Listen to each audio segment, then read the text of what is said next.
Hi, this is Kate, and today I'm going to flip through my bullet journal that I just completed in the end of September. The paper that I use is by Naomi Paper. It's called Crossfield, and it has 480 pages, and it's A5 format. The paper is Tomo River, and it's beautiful. You can use fountain pens on it, watercolors with no problem. This is going to be for my October 1st bullet journal. Let's look at how thick it is. It got pretty thick. I use it almost every single day. I have it with me all the time. This is a special cover that I had made from a custom store in Etsy. Well worth it. Fantastic. It was a little extra money, but I'm completely loving it. I got this back in March, I believe. I had them make the pen loop a little extra big so I can put my fountain pens on it. This is just a white Lamy Safari. I have some paper clips that I got here. Nice big thick pockets. And because this is a spoiler's notebook that River Song was using, I put it on here. Unlike Doctor Who, I don't know how big the notebook needs to be, so it needed to be a cover rather than a notebook itself. The first month I used in this was back in February. There's a couple of things I do to this. I put a future calendar tracker. This is from DIY Fish. I'll put the link below. I like it because it allows me to do some future planning that I can't necessarily do quickly in the bullet journal. I do goals, and this is what a month spread looks like. I do use this book for everything, including my spiritual stuff. I wanted to flip through until to this last month in September to show you what I have done. This is August. There's a few in here that I wanted to show you as well.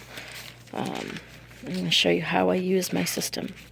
I use it for everything. As I said, I did a long story here. It's about 24 pages long, handwritten. Eventually going to finish it, but not right now.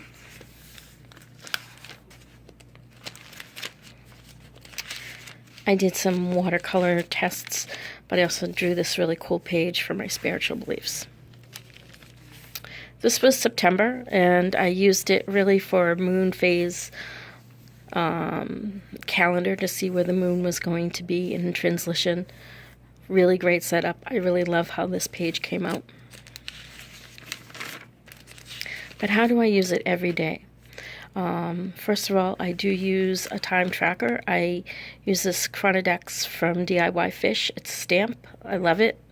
I use the system where there's 2 pages for 1 week. The weekends get side by side because there's not too many to-do lists except when I'm with my mom on a particular day. And I just make enough from in the beginning of the month to last the whole month. I made a mistake, so I had these cute stickers here. One thing to remember about a bullet journal is that the bullet journal is you. You can make it anything that you want to make it.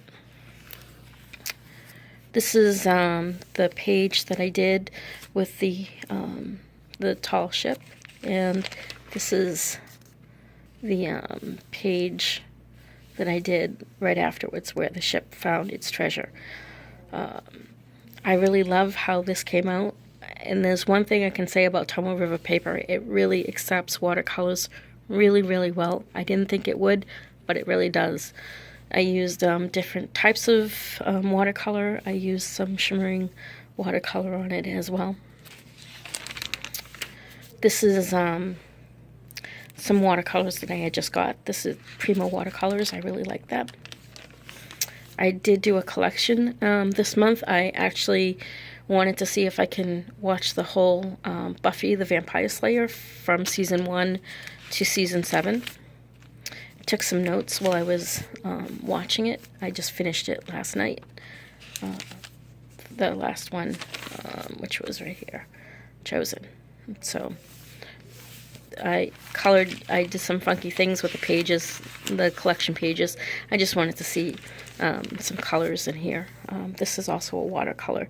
This is a Japanese watercolor paint that has some metallic looks on it. I thought it looked really cool.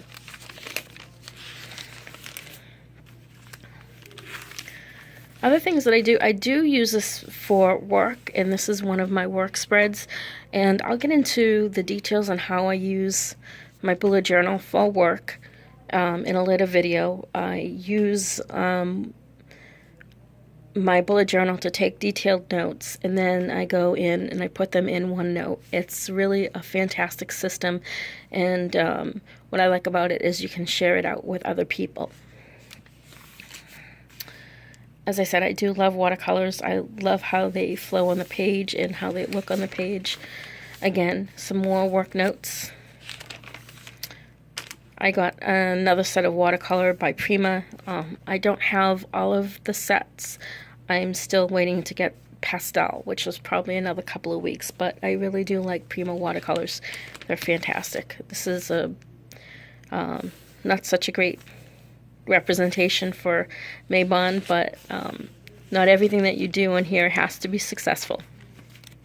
This is my spreads and how I want to use my bullet journal in October, and I usually do 2 pages, and I put down some ideas on what I want to do just to get a head start in what pages I'll need at the beginning of the month. I wanted to add a section called What I Learned Challenge. So my thing is, whether it's a YouTube video, an article, a book I read, I do want to put it on here. I also want to do a sketch a day. I think I'm behind on it because it's already October 3rd, and I didn't do that for yesterday or the day before. I use this for note-taking as well, for books that I read. This actually happens to be an audiobook that I'm in the middle of listening to. Great book. It's by Kate Harding, and it's called Asking for It. It's about rape culture and what it does to the American culture at large. And as you can see, I'm just really at the end of this book. I think I only have 3 or 4 pages left in it. I'm not going to do anything more in it. So this is my bullet journal. I hope you like the walkthrough. Have a great day.